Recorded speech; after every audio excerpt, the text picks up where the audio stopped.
Man, meron kang bars pero broke ka pa rin.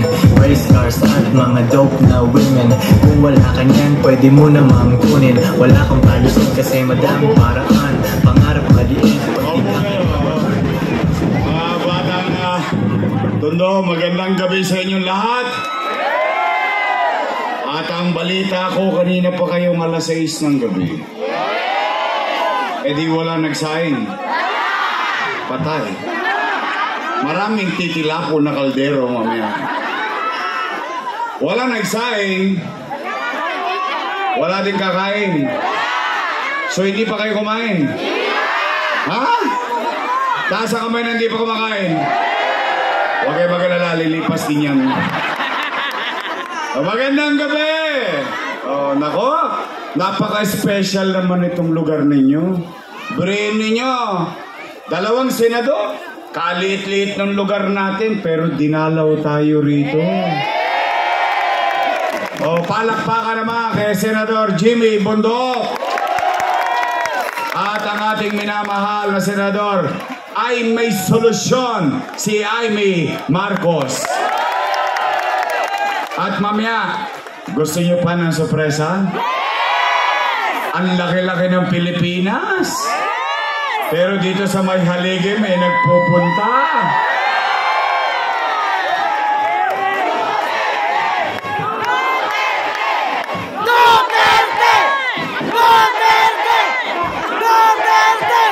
Mukhang may alam kayo sa chismis.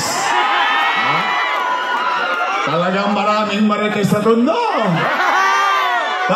Anong latest? Anyway, magandang gabi at maraming salamat at special mention lang yung aking mga minamahal na lolo't lola. May asin pa.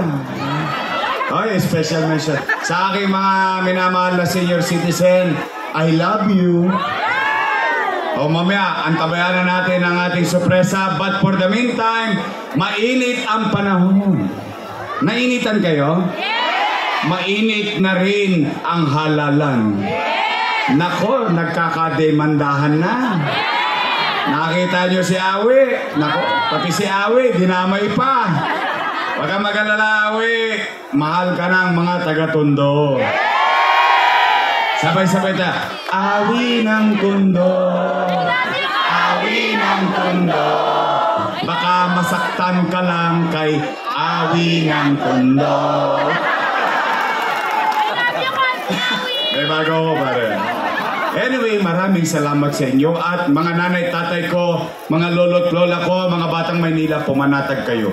Basta dito, walang maninira. Tayo dito, real talk lang tayo. Ha? Chill-chill lang tayo rito, chill-chill lang. Soldiers, parang mafia. Real talk lang to, my man. Meron kang bars pero broke ka pa rin. Bagamat, araw-araw ako ang pulutan nila sa tennis court. Oh, nalulungkot naman ako. Ang pinagtataka ko lamang, bakit sila mainit sa akin, hindi naman ako ang nakaupo.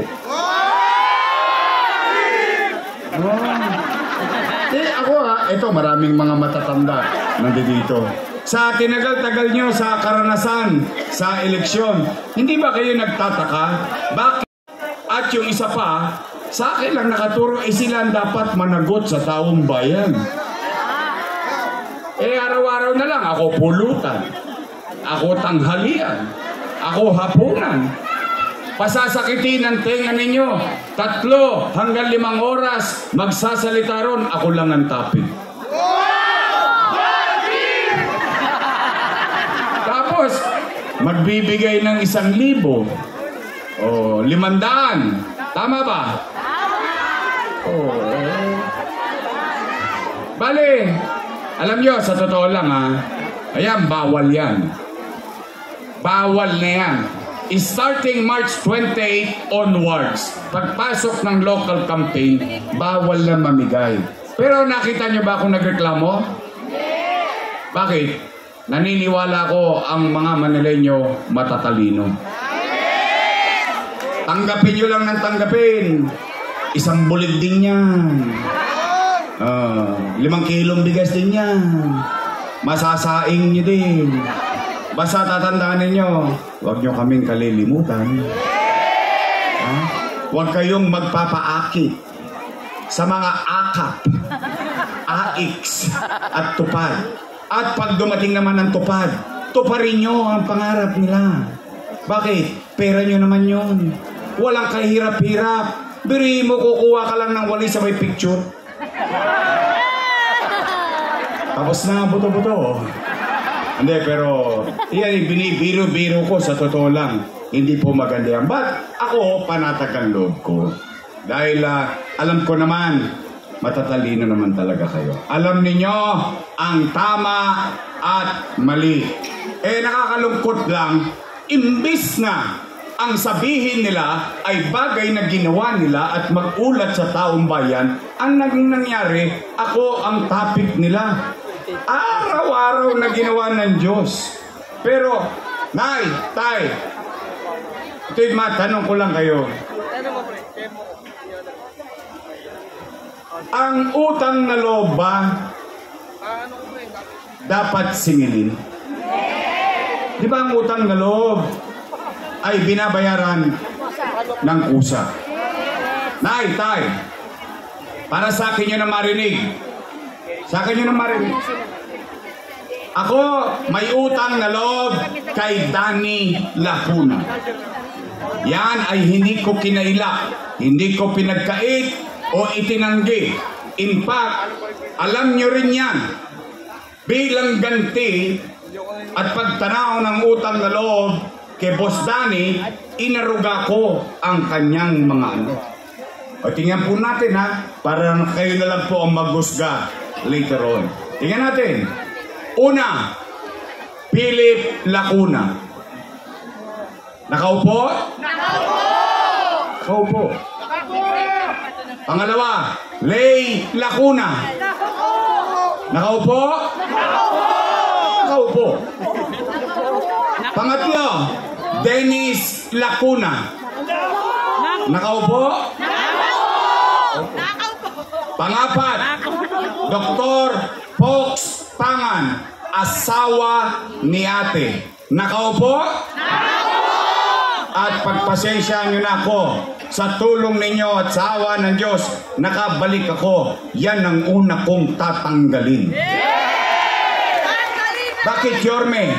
Galit ka ba kay Doc Fox? Hindi po. Galit ako sa ginawa niya. Kaya mga batang Maynila, ipagtanong ninyo ito sa inyong mga nanay, sa inyong mga lolo't lola, sa inyong mga tatay. Yan ang nagpahirap sa inyong mga magulang. Bakit? Saan ka naman nakakita? Health center, kailangan naka-online schedule ka pa. Wow! Paano kung wala kang cellphone? Paano kung wala kang load? Paano kung hindi ka marunong mag-online? Paalam na aking ina. Doesn't make sense. Why? Dati naman ng tao pumupunta dyan any time of the day. Tama, mali? Ayan, hindi ka nga nakasisigurado kung may gamot pa eh. Kaya po sa akin, sa pag-ikot ko ng nakaraang buwan at maraming buwan, simula noong October 9, ay naramdaman ko ang hinaing ng taong bayan. At yan ay sinabi ng inyong mga lolo't lola. Kaya sa mga minamahal ko senior citizen, huwag kayong mag-alala.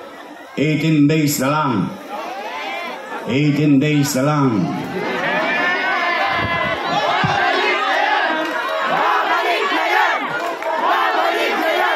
Tuloy. Ilan sila? Panlima. Si ate. Nakaupo? Upo-upo. Ilan sila? O di happy? O di masaya ako. I swear to God, masaya ako. Bakit?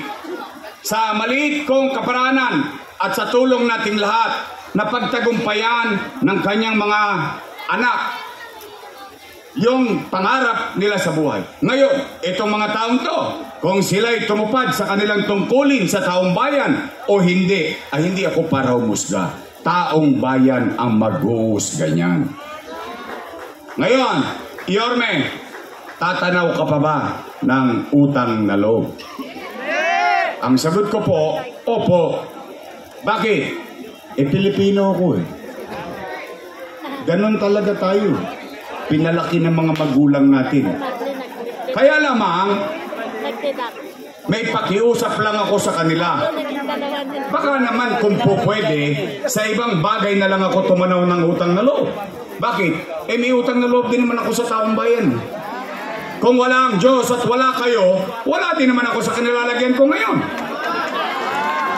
Ngayon, masama naman bandinggin ko at yung sigaw ng taong bayan, tugunan ko. Taong bayan na sumisigaw na, bumalik ka na. Bumalik ka na! Bumalik ka na! Bumalik! Huwag niyo masyadong lakasan. Baka masigawan din kayo. Wala na babalik! Napanood niyo? Napanood ko din. Nagulat ako eh.